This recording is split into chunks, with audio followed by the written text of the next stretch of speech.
Hello दोस्तों, welcome to my channel doctor सुनामी, जिसमें हम नॉलेज शेयर करते हैं सिंपल एनिमेशन के थ्रू। तो चलिए, इस वीडियो में हम बात करने वाले हैं हेयर लॉस कैसे होता है। और उस बात को जानने से पहले आपको ये बात जानना चाहिए कि बाल कैसे बनते हैं। बाल प्रोटीन से बनता है और उस प्रोटीन का नाम है केराटिन। और ये सेम केराटिन अपने नाखून या स्किन का बाहर का प्रोटेक्टिव लेयर बनाता है। वैसे अपने बाल 3 लेयर से बनता है और ये 3 लेयर है क्यूटिकल, कॉर्टेक्स और मिडुला। तो अब हम क्यूटिकल के बारे में जानेंगे। ये एक फर्स्ट लेयर है और ये कलरलेस प्रोटेक्टिव लेयर होते हैं। दूसरा है कॉर्टेक्स। इनमें मेलानिन होता है जिससे हेयर का कलर बनता है। तीसरा पॉइंट है मिडुला, सबसे लास्ट वाला लेयर है जिसका काम है लाइट को रिफ्लेक्ट करना। दोस्तों, आपको आपके बालों के बारे में क्या ये बात मालूम है? आपका बाल कर्ली और स्ट्रेट शेप कॉर्टेक्स की वजह से होता है। दूसरा सवाल, क्या आपको पता है बाल कैसे बड़ा होता है? अगर इसका जवाब आपको पता है तो कमेंट में बोल देना, और ये मत कमेंट करना कि पैराशूट ऑयल से। इसका जवाब है हर बाल अपने स्कैल्प से जुड़े होते हैं, फोलोसिल के द्वारा। एक आदमी या औरत के सिर पे करीब 1 लाख से 3,50,000 तक बाल जुड़े रहते हैं फोलोसिल के साथ में। ये फोलोसिल करीब 1000 दिनों में यानी कि 3 साल में फिर से नए बाल उगाना शुरू कर देता है, और अपने पुराने बाल झड़ने से पहले। तो तीसरे सवाल की तरफ आते हैं, हेयर लॉस क्यों होता है? इसका जवाब है स्त्री या पुरुषों में हेयर लॉस इसीलिए होता है अगर आपका सडनली वेट लॉस या वेट गेन हो जाता है। इस दौरान कई बाल झड़ जाते हैं मगर ये कभी नोटिस नहीं करते क्योंकि नए बाल आते रहते हैं। मगर फर्क जब पड़ता है नए बाल ना आए। ये भी एक कारण है हेयर लॉस का। चौथा सवाल है, हेयर लॉस का इम्पोर्टेंट रीज़न क्या है? इस बात का जवाब कम से कम 5 पॉइंट में कवर करूँगा। तो चलिए फर्स्ट पॉइंट की तरफ, और वो है जेनेटिक। यानी कि उम्र के साथ कॉमनली सभी लोगों में बुढ़ापे के कारण सारे बाल सिर से झड़ जाते हैं। ये कंडीशन को हम साइंटिफिकली एंड्रोजेनिक एलोपेशिया कहते हैं। मर्दों में गंजेपन और औरतों में लकीर की तरह बन जाते हैं, जिसे हम कॉमनली पहचान सकते हैं।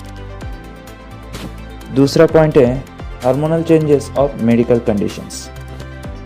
कई डिफरेंट कंडीशन के कारण बाल पे असर होता है और ये कारण बन जाता है परमानेंट या टेम्पररी हेयर लॉस का। महिलाओं में ये हार्मोनल चेंजेस प्रेगनेंसी के टाइम या तो फिर चाइल्ड बर्थ के टाइम होता है। यही नहीं, मेनोप्लस और थायराइड भी एक रीज़न होता है। थायराइड का मतलब आप सभी को पता होगा, मगर ये मेनोप्लस क्या है? मेनोपॉज के बारे में अगर बोलना शुरू करूँगा तो ये वीडियो बहुत लंबा हो जाएगा। एक शॉर्ट सेंटेंस में इसके बारे में समझाता हूँ ताकि वीडियो शॉर्ट एंड स्वीट बना रहे। मेनोपॉज एक पार्ट होता है महिलाओं के, और बढ़ते उम्र के साथ आता है, और उनके लास्ट पीरियड के 12 महीने के बाद में ये शुरू हो जाता है। इस टाइम के दौरान जो सर के बाल झड़ते हैं उसे हम मेनोपॉज ट्रांजिशन या परमेनोपॉज कहते हैं। ज़्यादातर ये 45 से 55 उम्र में शुरू होता है और करीब 7 साल तक इनके सर के बाल झड़ते रहते हैं।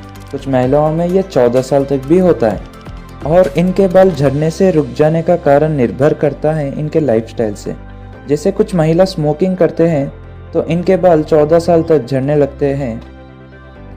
उनके तुलना में जो स्मोक नहीं करते उनके सिर्फ 7 साल तक झड़ते हैं। आशा करता हूँ कि वीडियो आपको पसंद आ रहा होगा।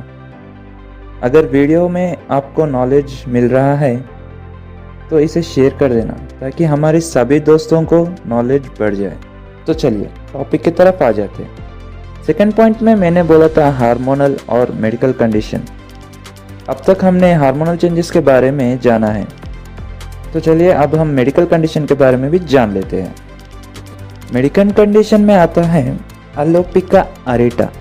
ये क्या है?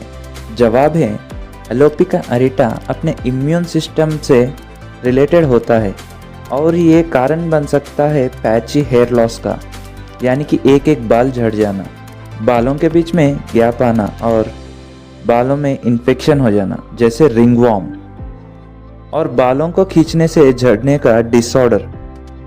ये डिसऑर्डर का नाम है ट्राइकोटिलोमेनिया। जानना चाहते हैं तो कमेंट में बता देना। अब हम आगे बढ़ते हैं पॉइंट नंबर 3 और वो है सप्लीमेंट। सर पे से बाल झड़ने का साइड इफेक्ट का एक मुख्य कारण ये है ड्रग्स, सरल भाषा में टैबलेट्स। जो टैबलेट्स कैंसर के लिए इस्तेमाल करते हैं, यही नहीं डिप्रेशन, हार्ट प्रॉब्लम्स और हाई ब्लड प्रेशर, इन सभी में यूज़ करने वाले सप्लीमेंट से साइड इफेक्ट आता है और बाल झड़ जाता है। चौथा पॉइंट है स्ट्रेस। जी हाँ दोस्तों, ज़्यादातर लोगों में स्ट्रेस के कारण बाल पतले हो जाते हैं और ये कई महीनों तक झड़ जाते हैं। इसका कारण है फिजिकल या इमोशनल शॉक। ये शॉक के दौरान जब हम स्ट्रेस लेना शुरू करते हैं तो बाल झड़ना शुरू हो जाता है, मगर ये टेम्पररी होता है और नए बाल आना शुरू हो जाता है। अब हम आते हैं अपने लास्ट पॉइंट यानी कि 5वां पॉइंट, हेयर स्टाइल और हेयर ट्रीटमेंट्स। हेयर स्टाइल्स जैसे पोनीटेल, क्राउन रोज, जिनमें बालों को खींचा जाता है, उसमें भी हेयर लॉस होता है और ये हेयर लॉस परमानेंट होता है। इस तरह के परमानेंट लॉस का साइंटिफिक नाम है ट्रैक्शन एलोपेशिया। सिर्फ यही नहीं, हॉट ऑयल हेयर ट्रीटमेंट्स और हेयर स्ट्रेटनर्स से भी बाल झड़ सकते हैं। क्या आपको एक और बात पता है? स्मोकिंग करने से भी हेयर लॉस होता है। बार बार अपने वेट को बढ़ाकर घटाने पर भी हेयर लॉस होता है। फाइनली, जिस बात का आप सभी को इंतज़ार है, उस बात के बारे में बात करते हैं। Tips to prevent hair loss. हमेशा अपने बालों के साथ जेंटल रहिए, स्पेशली जब वो गीले रहते हैं। यूज़ करें डिटेंगलर और जितना हो सके उतना गीले बालों को खींचना अवॉइड करें। टूथड कोम से बालों को खींचे, जिनसे उन पर कम इफेक्ट होती है। और हॉट रोलर्स यानी कि hair straightener, curler, hot oil treatment को अवॉइड करें, जिससे बाल परमानेंटली झड़ सकते हैं।